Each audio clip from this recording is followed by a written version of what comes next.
അന്താരാഷ്ട്ര സമൂഹത്തിന്റെ നേതൃത്വത്തിൽ നിലവിൽ വന്ന വെടിനിർത്തൽ വകവെക്കാതെ ഗസയിൽ ഇസ്രായേൽ നരനായാട്ട് തുടരുന്നു. 24 മണിക്കൂറിനിടെ ഇസ്രായേൽ ഡ്രോൺ ആക്രമണത്തിൽ 6 ഫലസ്തീനികൾ കൊല്ലപ്പെട്ടു. സമാധാന കൗൺസിലിനെ അവഗണിച്ചാണ് ഇസ്രായേൽ ആക്രമണം നടക്കുന്നതെന്ന് ഹമാസ് കുറ്റപ്പെടുത്തി. അതിനിടെ 286 ട്രക്കുകൾ കൂടി കഴിഞ്ഞ ദിവസം അതിർത്തി വഴി ഗസയിൽ പ്രവേശിച്ചു. ഗസയിൽ സന്നദ്ധ സംഘടനകൾക്ക് പ്രവർത്തനം തുടരാമെന്ന് ഇസ്രായേൽ സുപ്രീം കോടതി അറിയിച്ചു. വിവരങ്ങളുമായി അബ്ബാസ് മുഹമ്മദ്. അബ്ബാസ്, നമുക്കറിയാം ഗസയിലെ വെടിനിർത്തൽ കരാർ എന്ന് പറയുന്നത് വെള്ളത്തിൽ വരച്ചൊരു വര പോലെയാണ്. നിലവിൽ എന്താണ് ഗസയിലെ സാഹചര്യം? ഇസ്രായേൽ ആക്രമണത്തിന് എന്തെങ്കിലും അയവുണ്ടോ?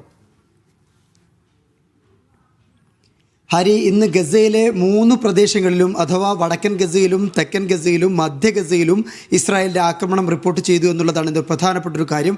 ഇതിൽ 6 പേർ കൊല്ലപ്പെടുകയും ചെയ്തു. ചില അന്താരാഷ്ട്ര ഏജൻസികൾ റിപ്പോർട്ട് ചെയ്ത പ്രകാരം 7 പേർക്ക് ജീവൻ നഷ്ടമായി. ഇതിൽ സദേൺ ഗസയിലെ ഖാൻ യൂണിസിനടുത്ത് ഉണ്ടായ ഒരു ആക്രമണത്തിൽ സുഹൂറിൽ ഒരുമിച്ച് ചേർന്ന ഒരു സിവിലിയന്മാർക്ക് നേരെയുള്ള ആക്രമണത്തിൽ 3 പേർ കൊല്ലപ്പെടുന്ന ഒരു സാഹചര്യമുണ്ടായി. അതുപോലെ തന്നെ മധ്യ ഗസയിൽ ഒരു ബുറിജിയ എന്ന് പറയുന്ന റെഫ്യൂജി ക്യാമ്പ്, അഭയാർത്ഥി ക്യാമ്പിന് കാവൽ നിന്നിരുന്ന, അതിനോട് എൻട്രൻസിൽ കാവൽ നിന്നിരുന്ന ഒരു പോലീസുകാരൻ കൊല്ലപ്പെട്ടു. അതേപോലെ തന്നെ വടക്കൻ ഗസയിലും ഇത്തരം ആക്രമണം റിപ്പോർട്ട് ചെയ്തു. ഇതിൽ 2 പേർക്ക് കൂടി ജീവൻ നഷ്ടമായി. ഇങ്ങനെ ഗസയെ 3 ഭാഗങ്ങളാക്കി തിരിച്ചാൽ മധ്യ ഗസയിലും അതുപോലെ തെക്കൻ ഗസയിലും വടക്കൻ ഗസയിലും എല്ലാ ഭാഗത്തും ഇസ്രായേലിൻ്റെ ആക്രമണം ഈ കഴിഞ്ഞ 24 മണിക്കൂറിനിടെ ഉണ്ടായി എന്നുള്ളതാണ്.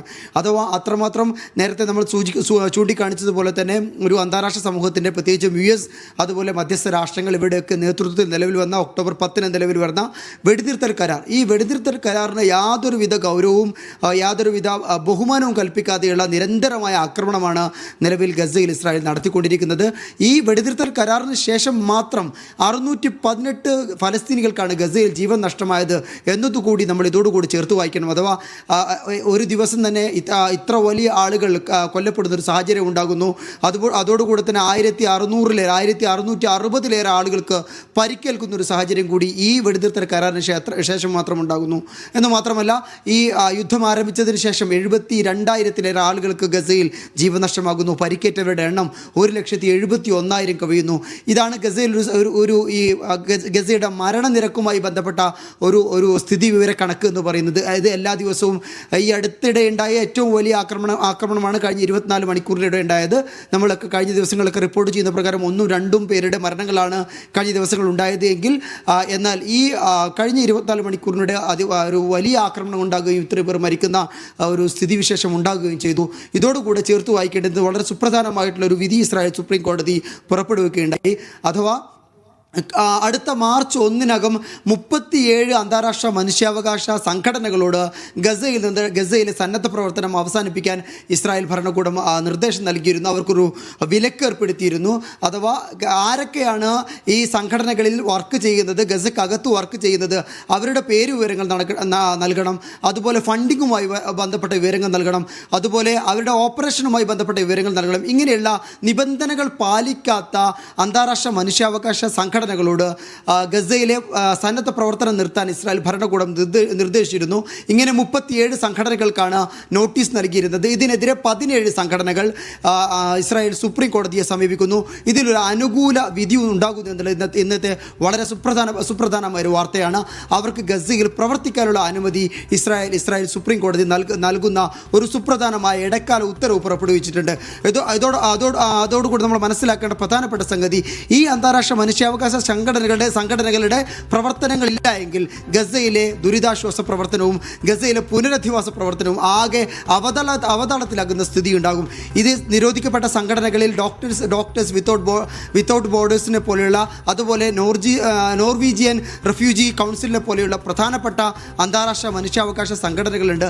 റെഡ് ക്രോസ് കഴിഞ്ഞാൽ, അതുപോലെ തന്നെ UN കഴിഞ്ഞാലൊക്കെ ഏറ്റവും കൂടുതൽ ഗസയിൽ മെഡിക്കൽ സഹായം എത്തിക്കുന്ന ഒരു സംഘടനയാണ് ഈ ഡോക്ടേഴ്സ് വിത്തൗട്ട് ബോർഡേഴ്സ് എന്നൊക്കെ പറയുന്നത്.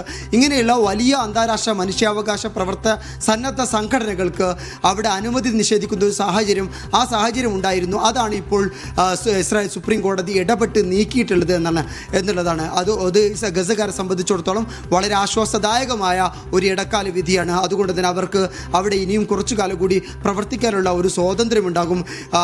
നമ്മൾ നേരത്തെ പറഞ്ഞതുപോലെ തന്നെ ഈ ഒരു സംഘടനകളുടെ ഒരു തണലില്ലാതെ, അവരുടെ പ്രവർത്തനങ്ങളില്ലാതെ ഗസക്കാർക്ക് ഒരു വിധത്തിലുള്ള സഹായങ്ങളോ സഹായ വിതരണമോ കൃത്യമായ രീതിയിൽ നടക്കുന്നൊരു സാഹചര്യമല്ല അവിടെയുള്ളത്.